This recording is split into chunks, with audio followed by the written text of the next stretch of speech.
Hello everyone. તફાવતના મુદ્દા લખાઈ ગયા હશે, શીખાઈ ગયા હશે. એકમલક્ષી અર્થશાસ્ત્ર અને સમગ્ર લક્ષી અર્થશાસ્ત્ર કન્સેપ્ટ પૂરેપૂરો ક્લિયર હશે. હવે પહેલાં જ પ્રકરણમાં આગળ વધતા જઈએ તો હવે આપણે આર્થિક પ્રવૃત્તિ, બિન આર્થિક પ્રવૃત્તિ, અર્થશાસ્ત્ર એટલે શું, આ બધો જ કન્સેપ્ટ ક્લિયર કરી દીધો છે. તો હવે જે આર્થિક માહિતી, આર્થિક પ્રવૃત્તિ કરીએ છીએ તો એમાંથી આપણને આર્થિક માહિતી મળે છે. તો આર્થિક માહિતીની રજૂઆત કઈ રીતે થાય છે અર્થશાસ્ત્રમાં, એ આપણે સૌથી પહેલાં જોવાનું છે કે આર્થિક માહિતીની રજૂઆત અર્થશાસ્ત્રમાં કઈ રીતે થાય છે. એટલે આજનો મુદ્દો આર્થિક માહિતીની રજૂઆત. તો અર્થતંત્રમાં જે કંઈ પ્રવૃત્તિઓ થાય છે એ બધી જ માહિતી આપણને મળે છે. અર્થશાસ્ત્ર આખો વિષય અને એનો અભ્યાસ કઈ રીતે થાય છે એ જોવા માટે જે કંઈ આર્થિક માહિતી અર્થતંત્રમાંથી આપણને મળે છે તો એ કેવા પ્રકારની હોય છે, તો કે એવી આર્થિક માહિતી 3 પ્રકારની હોય છે. સૌથી પહેલાં તો ભાષા દ્વારા કે વર્ણનાત્મક રીતે વર્ણન કરીને એની આપણે રજૂઆત કરી શકીએ. સૌથી પહેલું ભાષા. હું જેમ તમને સમજાવું છું એમ માત્ર બોલીને સમજાવતી હોત તો એ ભાષા દ્વારા રજૂઆત થાય છે. એટલે ભાષા દ્વારા વર્ણનાત્મક કોઈ પણ વસ્તુનું વર્ણન કરીને, પછી પહેલી જ રીત છે ભાષા દ્વારા વર્ણન કરીને, લખીને આખું વર્ણન કરીને સમજાવવાની. બીજી છે આંકડાઓ દ્વારા.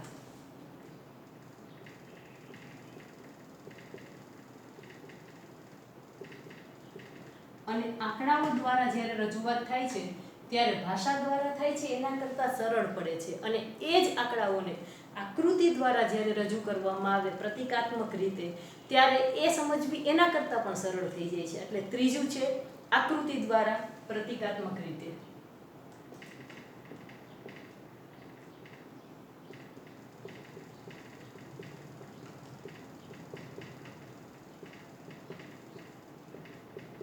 દાખલા તરીકે હું ગરીબીની જ વાત કરતી હોય કે ભાઈ ભારત દેશમાં બહુ ગરીબી છે, કેટલા બધા લોકો છે જેને ખાવા નથી મળતું, આ બધું આખો ગુજરાતીમાં નિબંધ પણ આવે ભારતની ગરીબી અને મોંઘવારી.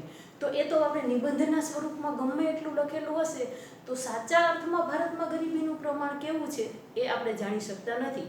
એના કરતાં એ જ વસ્તુને, એ જ ગરીબીની વાતને કેટલા પ્રમાણમાં આંકડા દ્વારા રજૂ થાય તો ભારતના જુદા જુદા રાજ્યોમાં ક્યાં ક્યાં કેટલી ગરીબી છે અને એ ગરીબીનું ટકાવારી પ્રમાણ આંકડાઓ દ્વારા ટકાવારી એની રજૂ કરવામાં આવે તો સરળતાથી માત્ર ગરીબીના પેરેગ્રાફ અને નિબંધો આખા વાંચવા કરતાં ખબર પડે કે ભાઈ ગુજરાતમાં કેટલી ગરીબી છે, બિહારમાં કેટલી છે, આસામમાં કેટલી છે.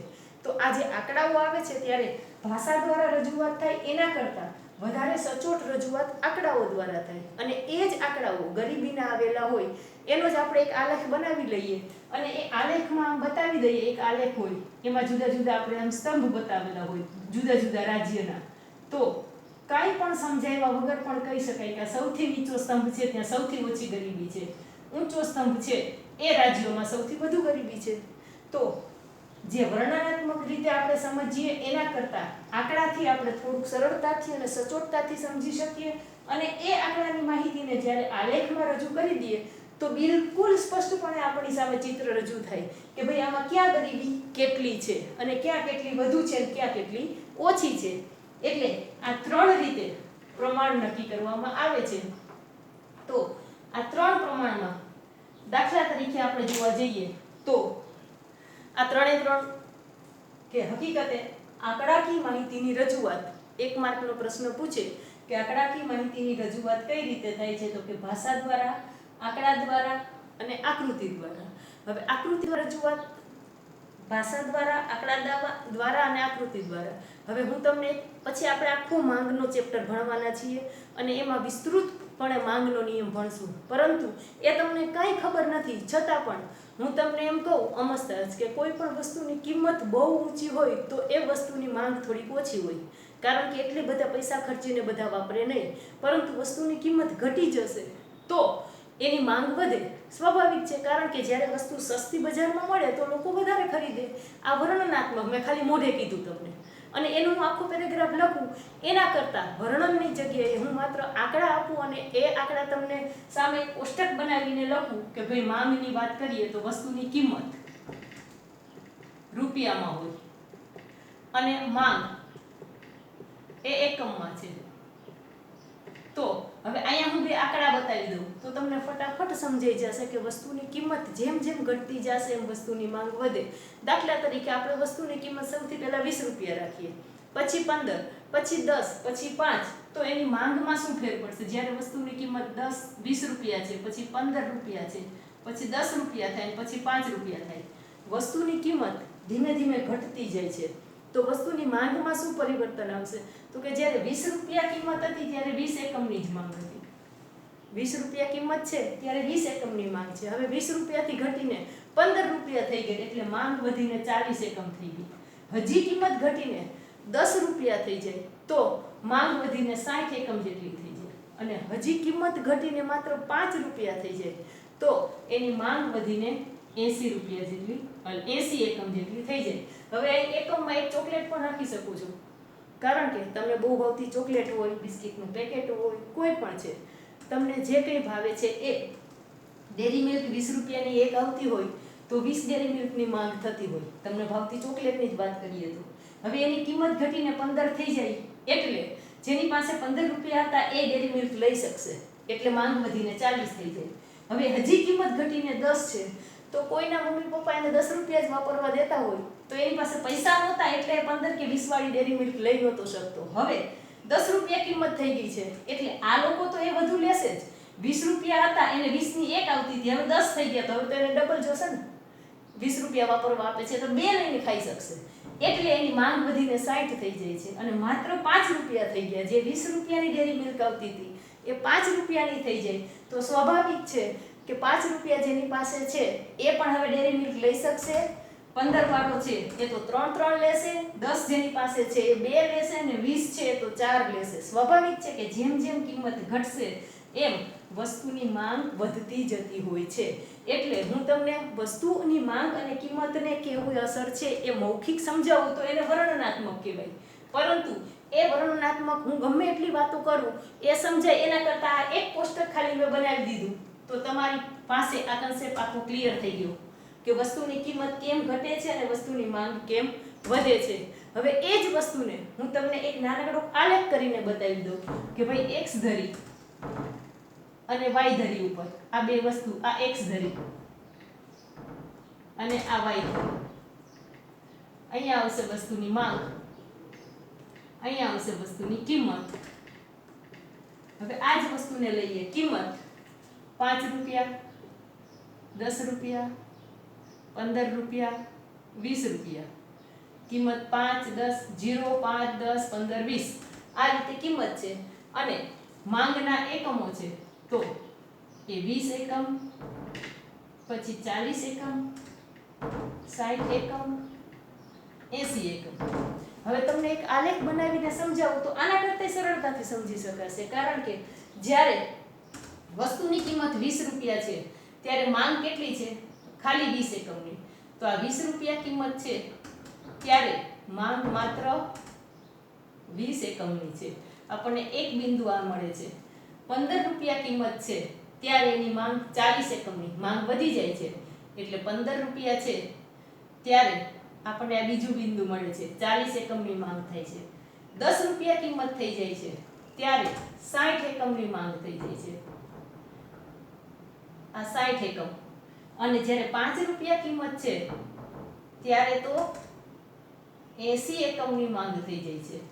હવે તમે જુઓ, આપણને આ બિંદુઓ મળી જાય પછી હું એના સ્તંભ બનાવું તો તમને બહુ સરળતાથી સમજાઈ જશે કે ભાઈ કિંમત અને માંગ વચ્ચે કેવો સંબંધ છે અને કિંમત જેમ જેમ વધે છે એમ વસ્તુની માંગ ઘટે અને કિંમત જેમ જેમ ઘટે છે એમ વસ્તુની માંગ વધે છે.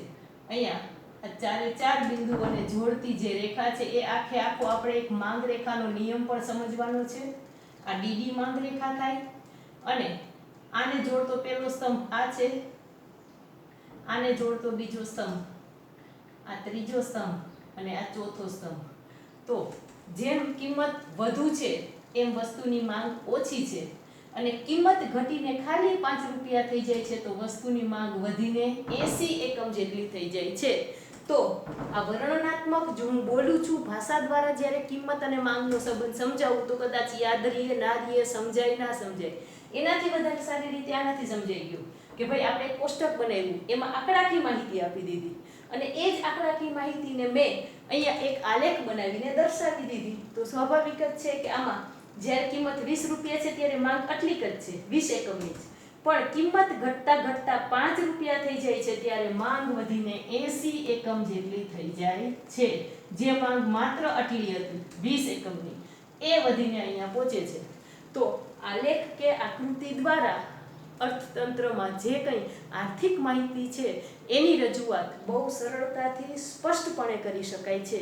એટલે જે આપણી પાસે આર્થિક માહિતીઓ આવે છે એને 3 રીતે રજૂ કરવામાં આવે છે: ભાષા દ્વારા, વર્ણનાત્મક રીતે, આંકડાઓ દ્વારા જે અહીંયા મેં લખ્યા છે એ, અને આકૃતિ દ્વારા પ્રતીકાત્મક રીતે. ક્લિયર? 1 માર્કના પ્રશ્નોમાં પૂછાય ત્યારે આ રીતે લખવાનું છે, કઈ રીતે રજૂઆત થાય છે એ. અને બાકીની તો મોટે ભાગે સમજૂતી છે, કારણ કે પછી તમારે આખો માંગનો નિયમ, અનુસૂચિ, આકૃતિ બધું આગળના ચેપ્ટરમાં ભણવાનું છે. એટલે આ બધી વસ્તુ તો બિલકુલ સરળ અને સહેલી લાગવાની છે પછી તમને.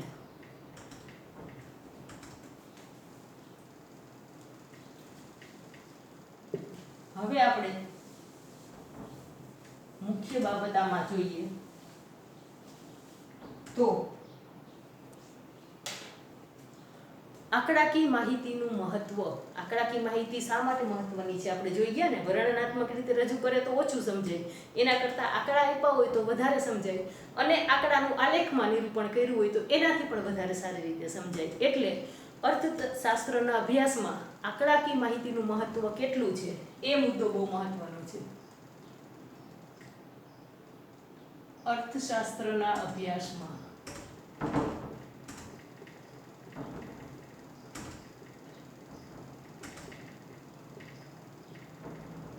આંકડાકીય માહિતીનું મહત્વ.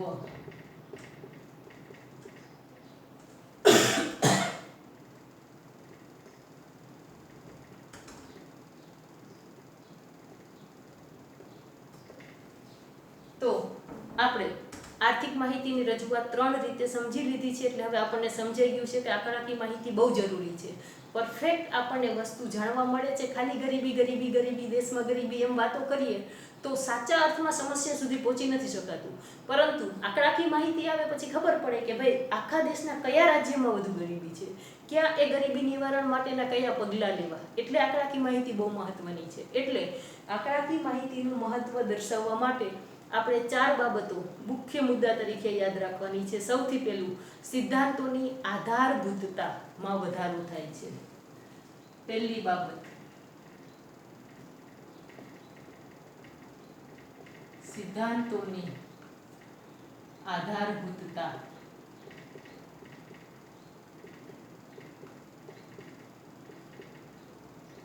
માં વધારો થાય છે.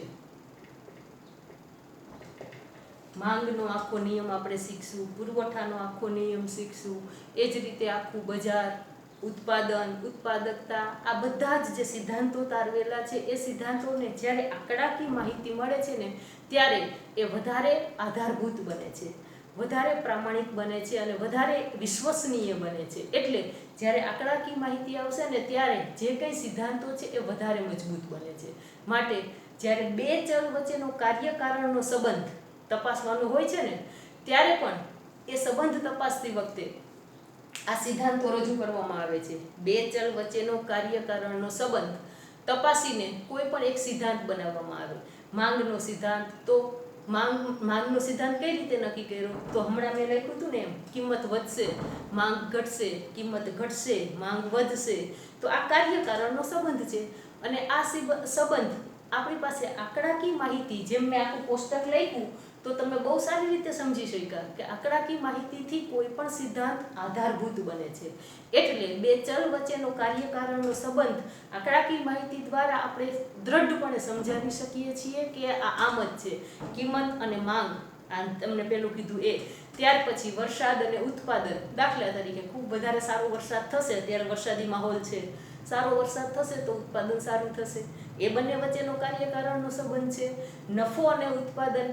વધારે ઉત્પાદન થશે તો વેપારીને વધારે નફો થશે, વધારે વેપાર થશે તો વેપારીને વધુ નફો મળશે. તો આ બધા કાર્યકારણના સંબંધ છે. જ્યારે આંકડાકીય માહિતી ઉપલબ્ધ છે ત્યારે આ સંબંધો તપાસીને સિદ્ધાંત વધારે આધારભૂત રીતે રજૂ કરી શકાય છે. એટલે સૌથી પહેલી બાબત, સિદ્ધાંતની આધારભૂતતામાં વધારો થાય છે. બીજી વસ્તુ, દશા અને દિશાના વલણો.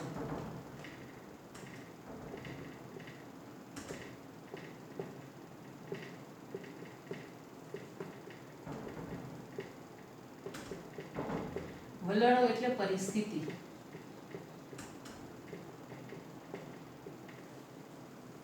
દેશના અર્થતંત્રની દશા અને દિશા કેવી છે એ જાણવા માટે પણ આંકડાકીય માહિતી ખૂબ મહત્વની છે. કે ભાઈ પ્રગતિ, ભારત દેશ વિકાસ કરી રહ્યો છે અને 21મી સદીનું વિકસિત ભારત ને આવી બધી વાતો ને આવા બધા ટાઇટલો ને આ બધું તો આપણે સાંભળીએ, પરંતુ જ્યારે આંકડાકીય માહિતી આપણી પાસે હોય ને ત્યારે સચોટ માહિતી મળે છે અને અર્થતંત્રની દશા અને દિશા બંને જાણવા મળે છે. દાખલા તરીકે આપણે અર્થતંત્રના મુખ્ય ક્ષેત્રો કયા, આ ખાસ યાદ રાખજો. હવે પછી એ કાયમ ભણવાનું છે. અર્થતંત્ર 3 ક્ષેત્રમાં વહેંચાયેલું છે: ખેતી, ઉદ્યોગ અને સેવા. આખું અર્થતંત્ર આ 3 ક્ષેત્રોમાં વહેંચાયેલું છે. જેટલા લોકો દેશમાં રહે છે, કાં તો એ ખેતી કરે છે, કાં તો ઉદ્યોગ એટલે વેપાર ધંધા સાથે સંકળાયેલા છે, અને કાં તો ક્યાંક નોકરી કરે છે એટલે કે સેવા સાથે સંકળાયેલા છે. તો ખેતી, ઉદ્યોગ અને સેવા, આ 3 ક્ષેત્રોનો રાષ્ટ્રીય આવકમાં ફાળો શું? રાષ્ટ્રીય આવકમાં ફાળો, રોજગારીમાં ફાળો કેટલો છે? અને એવું કહેવાય છે કે જેમ જેમ રાષ્ટ્રીય આવકનો ફાળો, રોજગારીમાં ફાળો, ખેતી ક્ષેત્રનો ઘટતો જાય, રાષ્ટ્રીય આવક અને રોજગારીમાં ખેતી ક્ષેત્રનો હિસ્સો ઘટતો જાય અને સેવા ક્ષેત્રનો હિસ્સો વધતો જાય, તો દેશે વિકાસ કર્યો છે એમ કહેવાય. આજે ભારતનો લગભગ 50% જેટલો હિસ્સો તો રોજગારીનો છે, રાષ્ટ્રીય આવકમાં ફાળો. તો જેમ જેમ રાષ્ટ્રીય આવકમાં ફાળો સેવા ક્ષેત્રનો વધે અને ખેતીનો ઘટે, તો દેશે વિકાસ કરેલો છે. એટલે આના દ્વારા અર્થતંત્રની દશા અને દિશા આપણે જાણી શકીએ છીએ, જોઈ શકીએ છીએ. એ ઉપરાંત વિદેશ વેપાર કેવો છે, વિદેશો સાથેના આપણા સંબંધો કેવા છે, આયાત કઈ કઈ વસ્તુની કરીએ છીએ, નિકાસ કઈ કઈ બાબતની કરીએ છીએ. એ જ રીતે વિદેશમાંથી અન્ય દેશો સાથેના સંબંધો, ચીન અને અત્યારે જે વણસેલા સંબંધો તમે જુઓ છો ચીન સાથેના, આપણા કેટલી બધી એપ આપણે બંધ કરી દીધી છે, કેટલા વેપાર કરારો બંધ થઈ ગયા છે. આ આખું અર્થતંત્ર, અર્થશાસ્ત્રનો અભ્યાસ છે. આ બધું જુઓ ત્યારે ખબર પડે કે અર્થતંત્રને એનાથી કેટલો ફાયદો થાય છે, કેટલું નુકસાન થાય છે. એટલે 2 દેશો વચ્ચેના સંબંધો કેવા છે, સાથે સાથે નાણાંનો પુરવઠો અર્થતંત્રમાં કેવો છે. નાણાંનો પુરવઠો વધે તો ફુગાવો થાય, ફુગાવો એટલે કે ભાવ વધારો. નાણાંનો પુરવઠો ઘટી જાય તો મંદીનો માહોલ સર્જાય. આ બધા જ પ્રશ્નો એ આખા અર્થશાસ્ત્રના પ્રશ્નો છે. અને આ જ વસ્તુ દશા અને દિશા જ્યારે અર્થતંત્રની જોવાની છે ત્યારે અન્ય દેશ સાથેના સંબંધો. આ બધા જનો અભ્યાસ આપણે અર્થશાસ્ત્રના અભ્યાસમાં આંકડાકીય માહિતી દ્વારા બહુ સારી રીતે તપાસી શકીએ છીએ, જોઈ શકીએ છીએ. માટે અર્થતંત્રની દશા અને દિશાના વલણો જાણવા માટે આંકડાકીય માહિતી બહુ જરૂરી છે.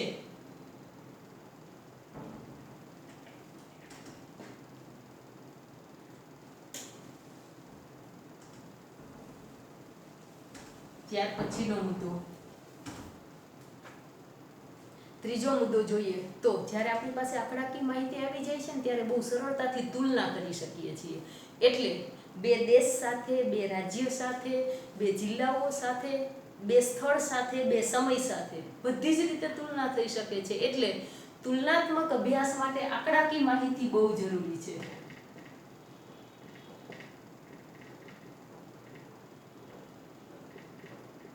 તુલનાત્મક અભ્યાસ માટે દાખલા તરીકે આપણા દેશની વસ્તીની જ વાત કરીએ અને સમયના સંદર્ભમાં વસ્તીની વાત કરીએ તો 1950માં ભારતની વસ્તી કેટલી, પછી 2000 કેટલી, 2011 કેટલી, આપણે દર 10 વર્ષે વસ્તી ગણતરી કરીએ છીએ તો સમયના સંદર્ભમાં આપણે વસ્તી વધારો કેટલો થાય છે એની માહિતી આપણી પાસે હોય તો વસ્તીના સંદર્ભમાં આપણે નક્કી કરી શકીએ કે ભારતમાં વસ્તી વધારાનો દર કેવો છે, વસ્તી વધારાની સમસ્યા દૂર કરવા માટે કેવા પગલાં લેવા.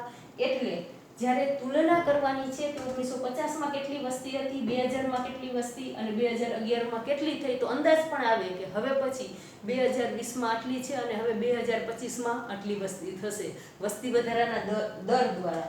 એ રીતે બીજું, ભારત દેશની વસ્તી સાથે વસ્તીની વાત કરીએ તો ભારતની અને ચીનની તુલના પર કરી શકાય.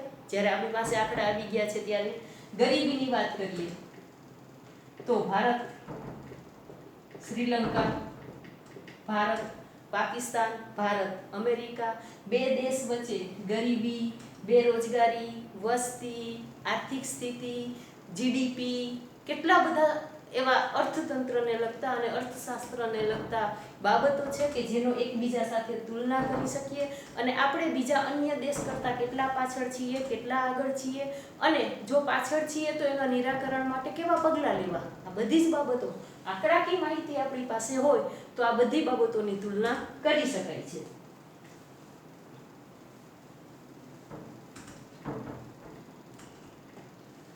હવે ચોથો મુદ્દો, સંક્ષિપ્તમાં આંકડાકીય માહિતી હોય ત્યારે સંક્ષિપ્તમાં રજૂઆત કરી શકાય. સંક્ષિપ્તમાં એટલે કે ટૂંકમાં